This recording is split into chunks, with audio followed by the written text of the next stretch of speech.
Well, welcome back, ladies and gentlemen. Today I'm going to look at Essay Writer by Sparkspace. Got to get out with the basics because that's all you want really. Just this intuitive program you want to get stuck in and get some maps done. So I'm going to start and go through it as quick as I can, but give you the basics. Now, when you start it, this is what you'll get. Loads of these templates in the middle. Now, if you want to do your own one, top right, select blank document, or select open if you've done one before. Top left here, we've got all layouts. We've got essays. So you can choose an essay one. We've got reports there if you want to choose reports. You've got multiple options to use there. But what I'm going to do today is select blank document. And let's just say you're starting on a blank canvas. So let's give us, say you've got an essay to do or you're researching an essay. Tap into there and let's type something in. So I'm just going to put essay. Tap off it. Now if you double tap anywhere, look, you can create another branch. So I'm going to put part 1, and we'll double tap the white background. So you can use this actually for brainstorming, can you? Double tap the white background again wherever I want. Let's go part 3, and one more, double tap anywhere, part 4. Now you need to organize them, so I'm going to start dragging. I hold the left button and drag it on top of essay. See its turn color, that's now connected. Part 2, drag over to the middle title, 2, and again we'll do the same with the rest. Part 4, and drag part 3, and now we've got ourselves some kind of structure to work with. Now we can start working with your map. At the top here we've got quick access. These are your basic options. They tend to put there because you use them the most. If you want to, you can go 3D view if you fancy that, as so, but I'm going to leave that off. And auto range will auto range it for you quickly if you get in a bit of a muddle. Come to new. Now we're ready to start using these options. Text idea is the same as what I just did there by double tapping, just to let you know. Get rid of that, right click and delete. But have a look in new. We can add hyperlinks. Now watch. Drag this over. So I want to add a hyperlink to say to part 1. I'm working on that. So let's find something online. I'm just going to do something random because you see I'm not working on anything specific. I'm going to use this Wikipedia site. I know you can't use it as a reference, but it's just a demo. Now I've got the link, paste it where it says URL, Control V. Important to choose whether it's a file. So if it's a file, you have to choose the link on your computer by copying it C, semicolon or so on. But this is a website, so if I paste it in the address, Control V, I can give it a name. So I just call it Wiki will do, and click Launch. Remember, you can have mail as well if you want. If you want to send it to a mail, click Launch, just to make sure it goes to that website. There we go, and close it. Now if I drag it, it's kind of free, look. So I need to attach it, hold the left button, drag it onto where you want to attach it to, and there you go. I've got a link of part 1, which is a website link. Easy, job done. Let's go to new again. What about if you want table of contents? Now you need your table of contents just to see what's going on in your document to have it organised. Now if I double tap it, nothing will happen. There's nothing in there. You need to connect it like we did with the hyperlink. Hold the left button, I'm going to drag it to the middle. There we go, drag it out where I want to put it. Now what happens when I tap on table of contents? It's all listed. Part 1, part 2, part 3, part 4, and last of all, table of contents. See how it's working? Clockwise. Remember that, clockwise. What else we've got in new? You can add the bibliography reference. I'll show you that later. List the references. You can add your images if you want using this option. If you want to add additional images, you can drag them in as well. So I'm going to move on from there. I'm going to come to this option, create links. So if I tap on it, I can now link that to something else. I might want to link it straight to part 2. Remember to come back on and click it again to turn it off. Now if I actually click on the link, I can come up the top where it says the link option and change how I want that link to connect. For example, you might want an arrow there, you might want it organic, you might want to change the width to thicker, but you can get any idea with that, and even change the colour and stuff if you wish. So you can play around with that anyway, how you wish. Go back to quick access. Now I'm going to move on to layout. Now this is how your map looks. So highlight it first, and then we can use some of these top down, for example. It's not bad.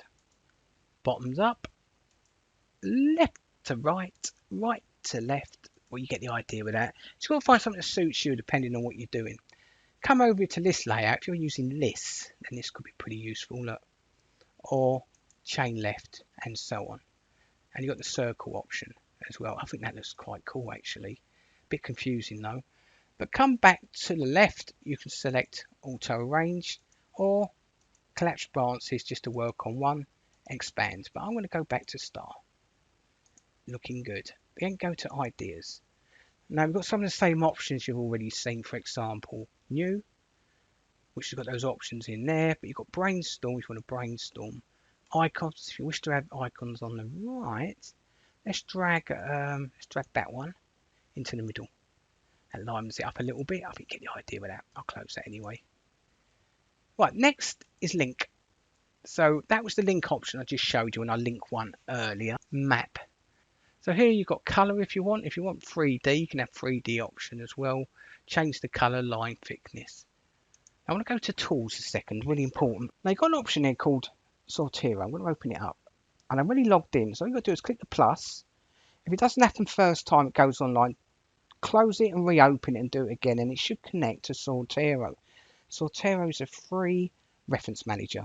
If you've never used it before, definitely worth using. Look it on my YouTube channel. I've got a full video on how to install it both on the Mac and PC and use it all within 20 minutes and you'll be up and running. Now you can integrate your references, sources and use them into this software as your site in your work. Really handy option. So I'm going to show you in a sec. Before you do, go to document settings.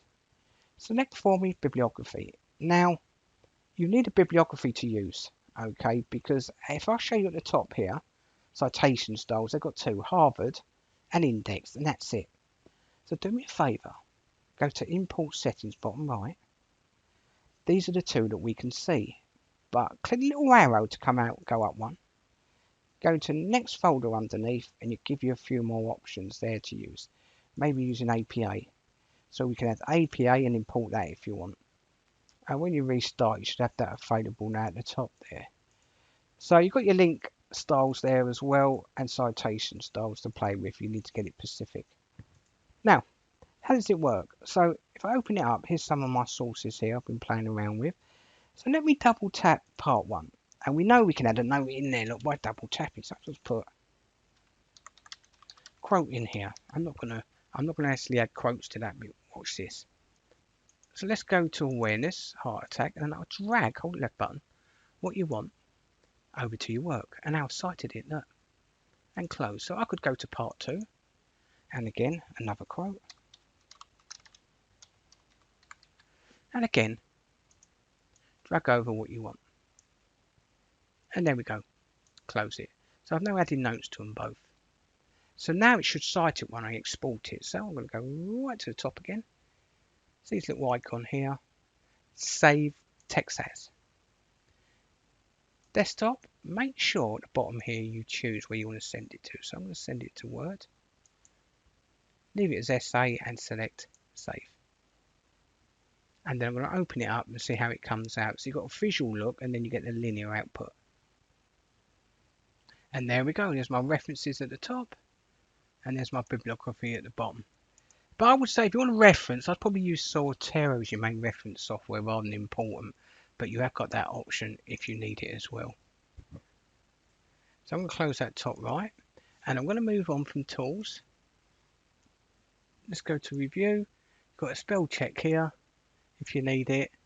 And you've also got page setup if you want to print and preview. Go to view. Got some great options here when you're working with linear and visual maps. So I'll select map text, get you all your information on the right that you're working with, table of contents, your referencing list, and your bibliography reference there as well, which you can click in as well and add to if anything's missing, which I think is really handy. Also, you've got phrases, so you can add academic phrase book or download the simple and click OK. And that's handy on the right here, look.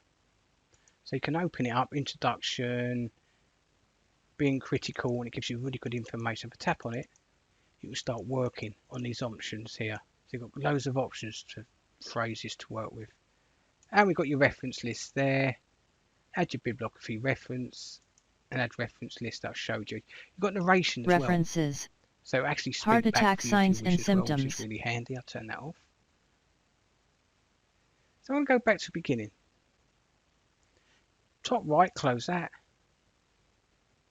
If you go to view, you can choose your map view again to go back to the beginning. Now that's a really fast look at using SA Writer, but I hope that just gets you up and running with the real basics. Thanks for watching.